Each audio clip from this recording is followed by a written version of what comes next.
Hi, Mystery Recapped here. Today, I'm going to explain a Polish cult comedy science fiction film called Seksmisja. Spoilers ahead. Watch out, and take care. In 1991, two common men named Max Paradise and Albert Starsky volunteer for the first human hibernation experiment. Max is looking for adventure in his life and some time away from his wife and daughter, while Albert is a biologist who wants to be known for something great. Hence, they are ready to go into hibernation pods created by Professor Victor Kupelwieser.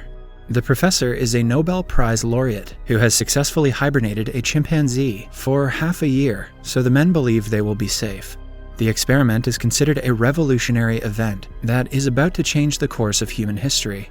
In the official announcement of the initiation of the experiment, it is said that the hibernation is scheduled to last for 3 years. Max and Albert are finally put into the pods as the world watches in anticipation. Why the world is so excited to see two men go to sleep is anyone's best guess. However, instead of being awakened 3 years later in 1994 as planned, they wake up in the year 2044. They have been in the pod for 53 years, but haven't aged a day. Unaware of this, when the two wake up, they believe that they are in a facility following their post-hibernation checkup. They are joyful as they anticipate fame and money for their bravery. The facility keeps them in confinement for some days as they are taken care of by women. As time goes by, the two start suspecting why they haven't seen a single man since they woke up. One of their caretakers is named Lamia Reno. She keeps an eye on the two through cameras and observes them all day. On the third day, they explicitly ask to meet Professor Kupelwieser, but are informed by Lamia and Dr. Berna that Kupelwieser doesn't exist. They explain to the guys that a nuclear war broke out several years ago, which caused all males of the world to go extinct. The current date is the 8th of March 2044, meaning that the guys are 86 years old. Max and Albert refuse to believe this and assume that they are being tested. They also realize that the room they are staying in has no windows and try to leave through the door, only to receive an electric shock. At night, the men are distressed and still confused. Lamia senses their confusion and talks to them through a microphone fitted in their room.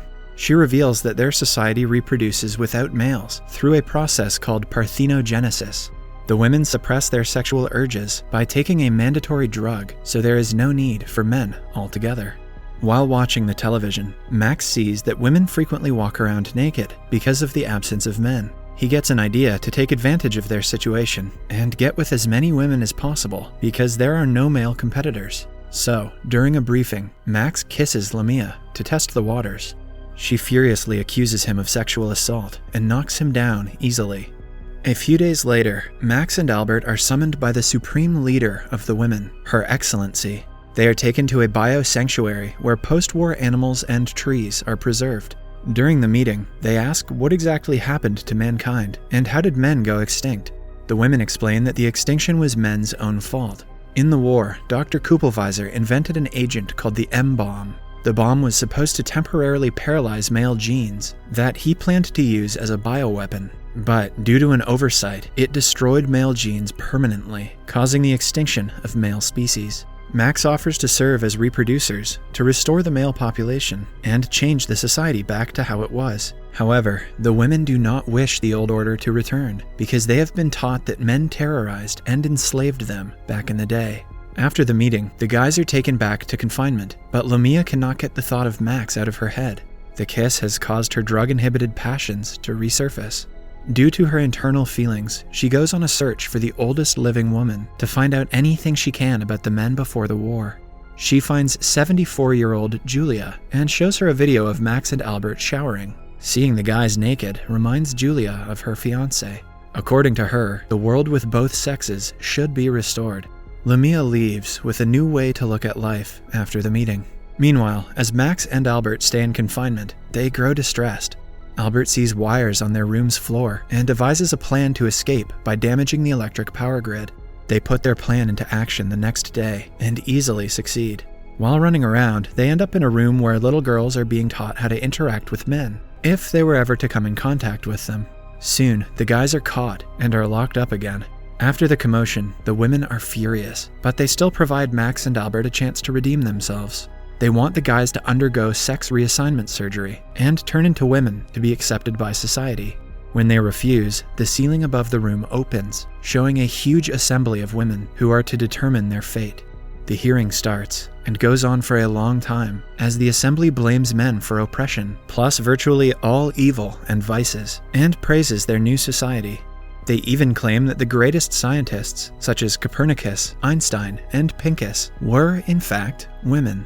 When Max and Albert are taken away, the assembly votes on whether the men should undergo forced naturalization or be liquidated. Lamia thinks she should have a say in the matter because she is the one who dug the hibernation pod and found them. However, voting takes place and naturalization is passed by a margin of only one vote. As the discussion is taking place, the men escape again, wandering through the facility and getting lost every few minutes. All the women they encounter have never seen a man before, so they mistake the two for fellow sisters. Max is distracted on the way by naked girls swimming in an aquarium. After that, the men escape down a waste chute, where they discover a group of women singing, dancing, and having fun. Some of them are also engaging in lesbian relations, which fascinates Max. It turns out that the group consists of rebellious hippies who do not want to follow Her Excellency's order. They mistake Max and Albert for government spies. Soon, the police force comes looking for them, and they manage to escape, only to be caught by Lamia once again. She tells them that the facility they are living in is underground, and takes them to the entrance. Then, using a periscope, they watch the current condition of the surface of the Earth. It is a dark, rocky landscape above ground that has high levels of Kupelweiser radiation, a side effect of the M-bomb. She shows them the reality of the situation so they will quit trying to escape. The officials praise her for her intelligence, but do not provide her full authority over the men, which devastates Lamia. Instead, Max and Albert are handed to an old doctor named Yonda. She decides that the men's organs will be extracted for transplantation, and their remains will be tested for possible use as a food source due to a growing protein shortage. When Max is on the hospital bed, it is revealed that Yonda is actually his daughter, who now hates him because he abandoned her mother when she was little. Both men are strapped to the hospital bed, being prepared for the surgery when Lamia comes to their aid. She helps them escape as revenge for the officials taking the men. Shortly after escaping, Albert passes out in the elevator from the anesthetic given to him. As Lamia tries to revive him, he dreams that he's in 1994, and the process of hibernation has successfully finished. After he comes back to his senses, they rush to the periscope room, planning to escape to the surface despite the radiation. Lamia threatens the guards to give her the code to activate a capsule that will take them to the surface, but the guards claim they do not know it. In the meantime, Max and Albert quickly change into protective suits. The guards claim that only Her Excellency knows the password, which makes the three believe they are about to be caught. Enraged, Max curses, saying, "Your mother's a whore," and to the surprise of all present, the capsule is activated. Lamia also changes into another protective suit, and the three finally make it to the surface. While exploring it, Max walks a few steps and suddenly bumps against something that seems to be an invisible barrier. He takes out a knife and cuts the fabric of the barrier, revealing daylight on the other side. They all go through the hole and, to their utmost surprise, find themselves on a beach. The area that was visible with the periscope was surrounded by a small circular tent-like structure with the barren landscape panorama painted on the inside of the canvas. The three explore their surroundings and eventually reach a forest. The guys are joyful to finally see a sight of their old lives. However, the suits start running out of oxygen. Suddenly, Max shouts with joy and throws away his suit, pointing upwards to a flying stork. According to him, if the bird can breathe, it means they can too. They take their suits off and are whooshed with fresh oxygen. A while later, they come across a fully furnished cozy villa, full of fresh food and modern technology. They are confused about who it belongs to, but do not question the matter further. Instead, the three enjoy a delicious meal in the garden. Meanwhile, back in the facility, Lamia's co-worker named Emma gets in a suit and comes out looking for the three. Since there is only one suit left, the others wish her luck and stay back. She also finds out that the world outside is completely different than what they had thought. Eventually, she finds Lamia, Max, and Albert eating in the garden and points her weapon at them, but she faints due to the lack of oxygen. Albert removes her helmet and performs CPR on her. He carries her inside the villa and starts to remove her suit. She quickly regains consciousness and feels attracted towards Albert. Max, on the other hand, goes with Lamia to a bedroom and explains to her what mating is. At last, both couples have intercourse.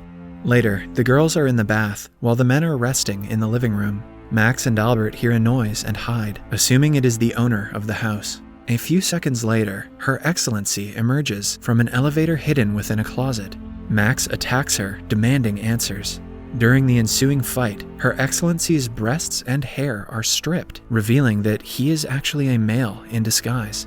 Her Excellency finally tells the men his life story. Just after the war, when the League of Women took power, he was 4 years old. The few boys remaining were naturalized into girls, but he was hidden by his mother. He joined the League to seem more feminine, and eventually was elected as Her Excellency. He wanted to keep the women confined inside the facility and rule over them, so he exaggerated the radiation level in order to keep them under control. Max and Albert make a deal with Her Excellency, claiming that they will not reveal his true identity if they are allowed to stay in the home with Lamia and Emma. Her Excellency accepts the offer. In the following scene, Max and Albert are in the family's incubation chamber, disguised as laboratory workers. They add male gametes to incubation flasks in order to restore the male sex. Several months later, when the babies are finally developed, a nurse is horrified to see a male infant. Subscribe for more videos like this. Turn on notifications. Thank you for watching.